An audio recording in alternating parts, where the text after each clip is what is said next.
After the software is installed, create a chart by going to New, go to Chart. Let's create a gold chart.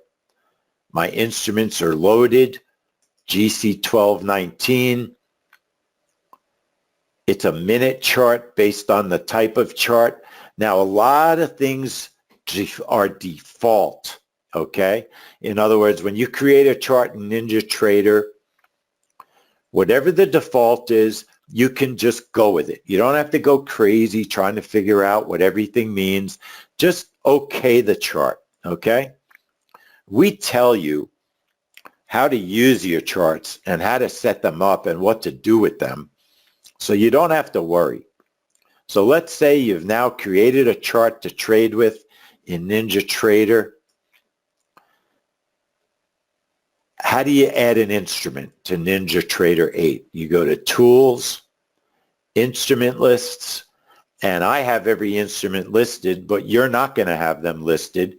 If you go to Futures on the left, it'll put it in the Futures folder.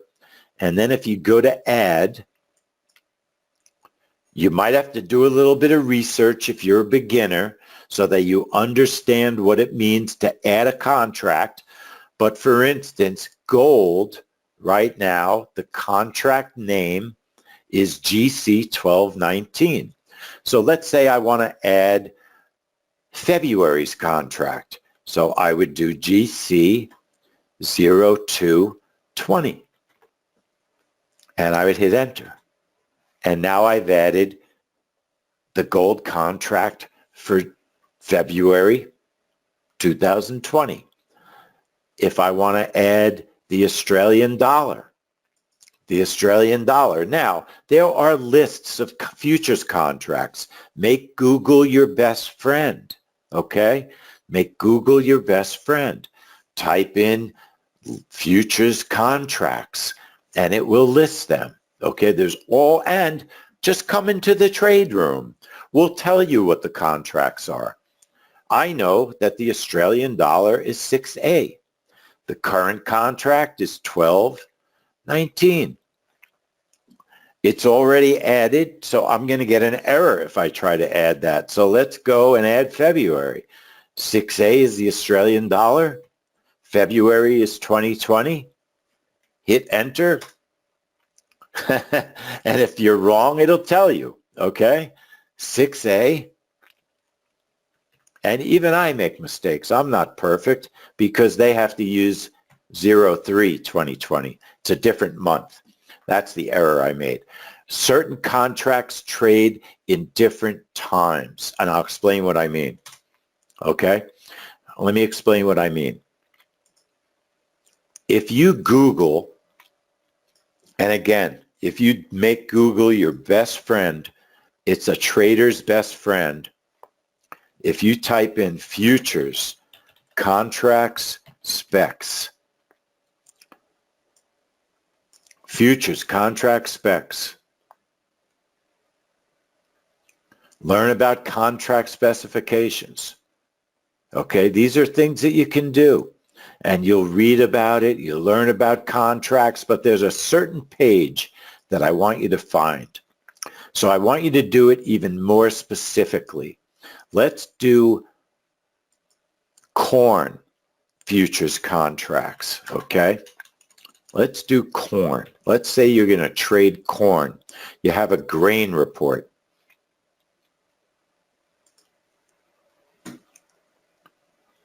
This is the key to what I'm looking for. Corn futures contract specs CME group. It brings up this beautiful page. It tells you the trading hours. It tells you the code of the product, ZC. Okay, that's how I get the 6A for the Australian dollar. It's the product code. But what's very important, it shows you the months that the contract trades. So it tells you that corn trades March 03, May 05, September 09. So corn, it's ZC. If you're going to trade March, 03, and the year is 2020 because March hasn't come yet. So you can add March corn. Go to put it in the futures folder, click on add. Remember it was EC March-20. That's the format. Now that instrument already exists because I already created it, but trust me, that adds March 2020 into your platform, okay? And you'll learn to do this in the trade room. We want you to come into the trade room. So you know how to install our software. You go to Tools, Import, NinjaScript to the file that you downloaded, and the software gets loaded into NinjaTrader. How do you get the software onto the charts? So then I showed you how to create a new chart, okay? I went to New, I went to Chart, I added an instrument. It'll go through any of the instruments that you have loaded. NinjaTrader, when you purchase it, has some contracts loaded in. One of the contracts that it will have loaded in is the ES. The ES is the mini S&P. So under futures, it'll have ES 1219. If you OK it, it will create a chart for ES 1219. There's my chart. I don't need that one, so I can exit out. Now I've got a control panel and a chart, and I'm almost ready to start manipulating our software. It's not hard.